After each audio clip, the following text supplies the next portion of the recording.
If you want to help Myth Vision Podcast grow, you can join our Patreon. There are different tiers, as well as help out with PayPal. Thank you so much. Don't forget to like, subscribe, share, and comment. Keep in mind, I've been studying this stuff for over 40 years. Yeah. But how many times have you had Christians who are like in the religion that say that, and you kind of go, oh, did you really have to spout 40 years? Now, I know your study is a different kind, I have to admit, and it's not to brag on you, but I've heard so many people with a PhD, or they claim that they've studied 40 years. I've studied this long, but when you say it, I'm literally hearing and seeing there's a vast amount of information. It's not like I hear from a pulpit preacher who's, I've been studying the Bible for 35 years. From who? The same message, the same glasses on, the same thing. You're delving into so many theories and ideas from all over, from believers to non-believers, from Jews to you name it, and you've gone through history looking at that stuff, so I really appreciate that. Well, back in college, I understood that if I were, and I was still an evangelical at the time, I figured if I'm really to understand this stuff in theology and the Bible, I need to study the theory of religions and religion itself to get a broader perspective. And boy, was I right. It makes all the difference. Like this thing with the Zoroastrians and Plato and all that. I don't know if I'd have run across that. And so much of this it shows they lived in a common world, and one thing reflects on another. Interesting. Yeah. You make me think wanting to read outside of the box. And honestly, this is what I love about you, and I'm going to say this. This is just its own little clip. I have to let this be its own little clip for people. You do not make the decision for me. That is one thing I love about you more than anything in the world, and I used to hate that. I used to be like, tell me the answer. No, you don't make the decision for me. You allow me to free think. You want me to think. Yes, that's You right. want me to know, not because you told me the answer, because you want me to look for it and to try and discover it for myself. And when you tell me something, I don't just believe what you tell me. I don't. Bravo. If it makes sense to me, I might say, that sounds most reasonable for right now. At the end of the day, I'm going to go out of my way to try and prove you wrong. That's the scientific approach. I am. I'm serious. I'm going to try and find out if there was a historical Jesus. I mean, I just said there is. There isn't. When I was like, I had to move to agnosticism, Dr. Bob, out of respect for the position and the research itself. Remaining not knowing at the moment and not certain. I can play it in my head that he does or did exist, and then I could play it in my head. No, if you look at it this way, no, fiction. This is a created character. This is obvious fiction to some degree, or at least a strange superstitious angle on a belief system of an angelic figure and such. So I can play it multiple ways in my head, and I'm trying to collect all the evidence before I make a real stand. How often have I said, this is the answer, then had to go backwards while saying that's my answer, had to go backwards while still saying that's my answer and figure out evidence, then come to a conclusion and go, I got to change my answer. No, why don't you just remain I don't know, and then study from there and test everything. Just because it sounds true on face value or from what you understand right now may not be how you feel in a few years. You might scratch your head and go, you know what, at the end of the day, and this is where I'm thinking it's going, but I'm open-minded to harmonization, we're dealing with Frankenstein here. I'm not so sure we're dealing with a werewolf. That's just one piece. It's multiple pieces of things, and trying to take a puzzle. Like let me show you this image. I think it's worthy of showing. It's like getting this puzzle. I probably want to use this in one of my videos when I go to describe a harmonization, a movement of harmonization. This is what I think the Bible is. You get that box, right? Christians tell you that's what it's supposed to look like, and here's the puzzle box. But look how they put the pieces together to create the image. It's not really pieced together. It's just, look, we have a horse here. Look at the horse in the grass. It all fits. However, it's not really that. So for those of you who are looking, the horse, all right, is supposed to be what the Bible is, harmonized, right? Perfect. But look at what the people who are touching the Bible are trying to do to make it fit. Oh, look, the grass below, the horse in the middle, the trees above. And that's pretty much what I'm kind of figuring out. We can make it look like ventriloquist, let's make it do this thing. But I want to be honest, and who knows, what if harmonizing it more than what you've allowed it to be, you haven't allowed it to be, let's just say it does harmonize in certain places more. I want to be open to that too. Oh, yeah.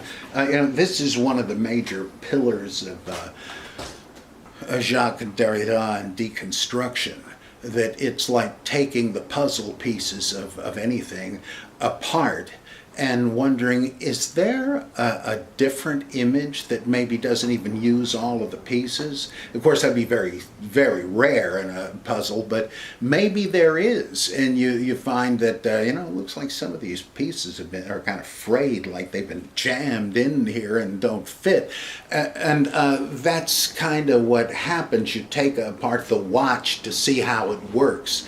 And it's there are, in what he says, like, it appears that language is like a virgin snowfield, but if you look closer there may be footprints in it, and that lead you somewhere else.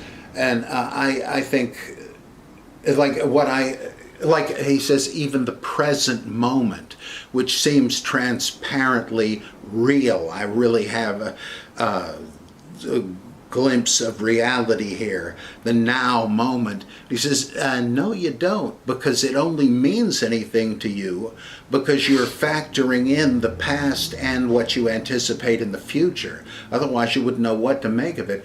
When I read that, I felt like somebody opened the top of my skull, reached in and reshuffled the contents of my brain. I said, now I get it. I understand basically what he's saying. And I think of there is a hidden process of relation. If there's a mechanism where one thing causes another, it's not simply thusness, like the Buddhists say. There's something going on here. I remember once I was thinking of the doctrine of justification by faith. I said, there is a kind of a shape to this. It isn't just a self-evident truth. You have to go from A to B to C, etc.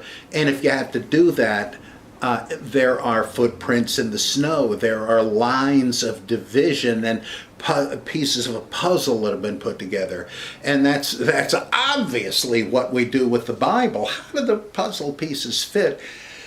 Once I did some sort of a lecture at Montclair State, and it raised some basic questions. And this woman afterwards said, I think she was either a preacher or studying to be one. She said this really set her back, because she said, I thought I had it wrapped up. Now I know I don't. What do I do? And I said, well, who gave you this deadline to figure out all of reality? I don't think you have a deadline for this. Why not pursue the questions? You may find that they're more conducive to spiritual growth than a bunch of spoon-fed answers. Interesting, Dr. Bob.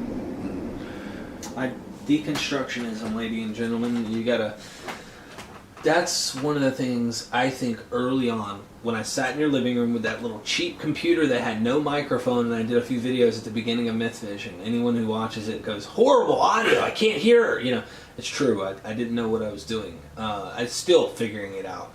But I do know you would point things that I would never even stop to think about. I mean, like, you wouldn't care. How many times have you walked on your yard and then paid attention to each individual grass blade for a moment, or looked at the dirt beneath it? What color is the dirt in my yard? Like, whoever looks at that? Nobody really cares. It's grass is growing. The guy, down the street comes and cuts it, and you go eat and you go to work, and you don't realize what's going on. But when you're reading the biblical text, if you're going to be critical, you got to ask yourself questions like you did earlier when you say, no, Adam came first. Well, who said he didn't? I don't ask those questions. I mean, who said Adam didn't come first? Who said that this was a myth? A cleverly devised one? Who's telling you these things? They're answering criticisms, or at least showing others believe something different. Yeah. And there's obviously workers of lawlessness, like Matthew 7. There's obviously whatever that means, there's some historical, I like to think, that's where you find the history, if you will, at best. It's like, there are movements here that are really believing these types of things, and this will give you a glimpse of movements that are existing contemporaneous to the author's writings, probably. So, anyway. They're trying to expose them as errors, undercutting them by saying, oh, this came up, but Jesus slapped it down. Like, one of my favorite weird examples is when John tells us that Greeks came and said, "Sir, we would see Jesus." And Philip, I think, goes and tells him these Greeks would like to speak to you. And he doesn't say anything germane to that. I think, but then later on, the scribes hear Jesus say something like, "Where I am going, you cannot come." What's he talking about? Is he going to speak to the diaspora? Well, yeah, I think that's exact. This was the origin of the Abgarus thing, the letter where the king of Edessa, they were the first Christian country. He's the one that Eisenman talks about a whole lot. That Abgarus, according to this story from Eusebius, which can't be true, but he said that Abgarus was sick with something. He heard about the healings of Jesus, and he sent a messenger with a letter saying to Jesus, the most excellent Savior, from Abgarus, etc. I hear that you heal the sick without benefit of medicine. Therefore, I infer that you must be God or the Son of God. I wonder if you would come and heal me. I hear you're in trouble there. My kingdom is small but big enough for the both of us. And Jesus reads it and sends back a letter with Addai or Thaddeus. He says, I can't. I have my mission to attend to, and so forth. He says, however, you have not seen and yet believed. Blessed are those who without seeing believe. I will send a disciple who will cure you. And he did, and that's why Abgarus becomes a Christian. I just think that was the origin of that had its origin in this story. In John. Yeah, that Greeks were the emissaries of the king saying, we'd like to get you into safety, Jesus, come with us. And that the proposal was to go out into the diaspora where he'd be safe, but he said, I can't do that. So question, my buddy Stephen Nelson was recently digging into the Greek, because this is something that was brought up with the whole diaspora, genetic stuff, all that. And he goes, where will you go? The diaspora among the Greeks? Or the Greek diaspora? And so he asked this among a community of critical scholars that are Greek readers, speakers, and they can come in and give their 2 cents. And he was wondering if this was talking about the Jewish diaspora among the Greeks. In John chapter 7, I believe it is, where it talks about this, among the diaspora. But it could be read, I guess, the Greek diaspora, like actual Greeks that are the diaspora. Well, that wouldn't make any sense, really, if they're natives to their area. They speak of the scattering or diaspora of the Jews because these various Jews now have taken up residence among aliens relative to them. They're sojourners, just like the Bible talks about non-Israelites who are resident aliens. Right. The Garim, I think it is. So technically you would agree with that assessment, that it was Jews among the Greeks? Yeah. Okay. Yeah. Okay, and so this Abgarus thing, is that what you were weighing in on with this particular passage, though? Or? Yeah, that once again John is trying to rebut a belief that some held, and he's putting it in the mouths of the scribes or whoever they are in order to say, well, you can't trust them, and we're going to have Jesus explicitly reject it or ignore it.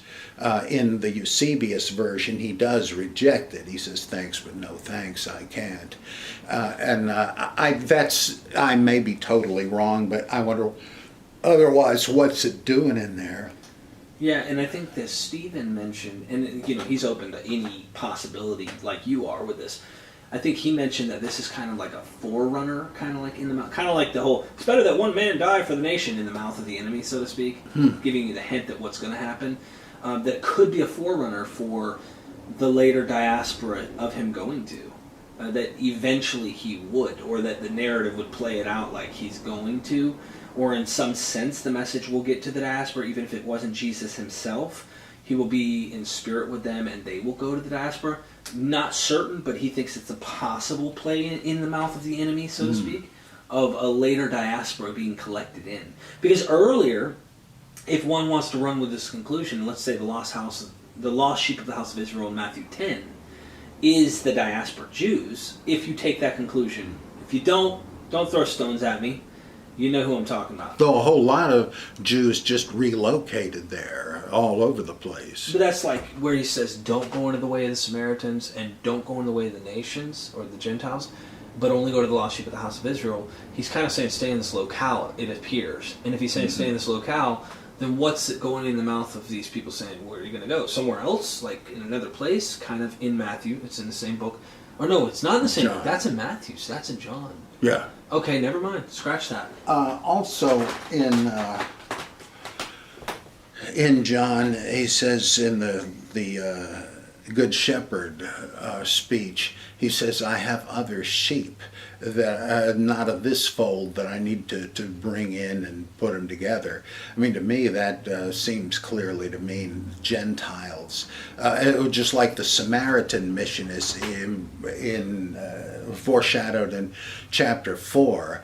As the woman comes back with the Samaritans who want to hear him, Jesus turns to the disciples and said, others have planted and you will harvest. That seems like she's the other one. She's prepared the ground and eventually you will reap the harvest among the Samaritans, which is what Luke has Philip and then Peter do in Acts. Interesting. Boy. Yeah. You know, there are others that say Jesus, well, you know very well that Jesus went around, instead of being crucified or after a survived crucifixion, did go east, and that's why the Ahmadiyya say they have his tomb, and the Japanese group says he's there, and people have always said not always, but for some decades have suggested he went to Tibet and all that, though that's just really hokum. Of course, so's the other, but they have at least a kind of legendary depth to them. Interesting.